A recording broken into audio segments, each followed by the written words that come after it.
3 years, no ships, no settlers, just one word carved into a tree. The year is 1590. John White, governor of the Roanoke colony, finally returns from England. He expects to find his family, his friends, a thriving new settlement. Instead, silence. An eerie, profound absence where life once pulsed. His return was delayed by war, by storms, by the sheer indifference of fate. He left 115 souls on that North Carolina island in 1587. Now, 3 years later, the dwellings are dismantled, the defensive palisade gone. It's as if they packed up and vanished into thin air. The only clue? The word Croatoan carved into a gatepost and CRO on a nearby tree. No distress signal, no sign of struggle. Just this single, cryptic message. It's a mystery that has baffled historians for centuries, a profound void at the very genesis of American history. Roanoke wasn't just a failed expedition. It was a testament to the colossal ambition and equally colossal naivete of early European colonization. It embodies the dream of new beginnings and the stark, often brutal, reality of their fragility. Sir Walter Raleigh, a man of immense vision and favor with Queen Elizabeth I, spearheaded the Roanoke venture. He saw a new world ripe for English claims, a strategic foothold against the Spanish, and a source of untold riches. But vision alone wasn't enough. The first attempt in 1585 was a military venture.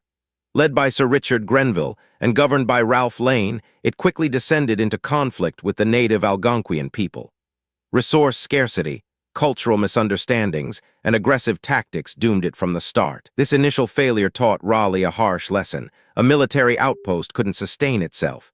He needed families, farmers, craftsmen, a true civilian settlement designed to build a new life, not just wage war.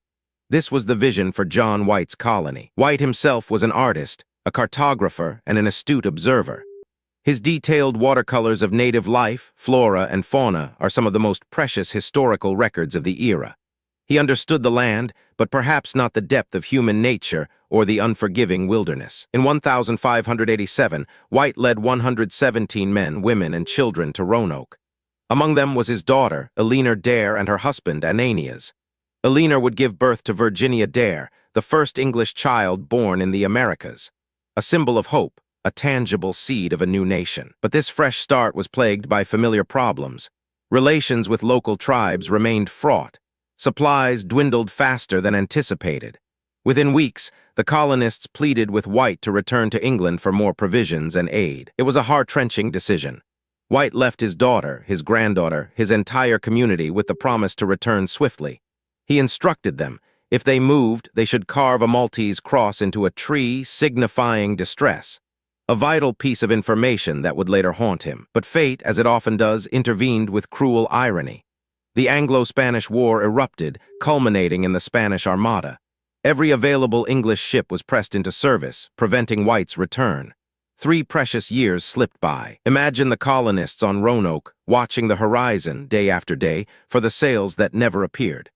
The initial hope slowly corroding into anxiety, then fear, then perhaps a desperate resolve to survive by any means necessary. When White finally returned in 1590, the desolate scene confirmed his worst fears. The word Croatoan was etched, but there was no Maltese cross. This suggested to White that the colonists had moved voluntarily, perhaps to Croatoan Island, home of a friendly native tribe. He tried to reach Croatoan, but a furious storm forced his ships to abandon the search. He never returned to the Americas. The fate of the lost colony became one of history's most enduring enigmas, a blank space at the dawn of a continent. Several theories attempt to fill this void. One posits assimilation. The colonists integrated with local native tribes, perhaps the Croatoan or the Lumbee. Over generations, their identity merged, their language and customs fading. Indeed, later reports from other English explorers mention natives with lighter skin or gray eyes. The Lumbee people of North Carolina today hold oral traditions and some DNA evidence suggesting a possible connection to the lost colonists. Another theory suggests violence. They could have been attacked by hostile tribes, perhaps remnants of the conflict from the first Roanoke attempt, or by Spanish forces who saw English presence as a threat. A more grim possibility is disease and starvation. Cut off from supplies, unfamiliar with the land's bounty, they may have simply succumbed to the harsh realities of survival in a foreign environment.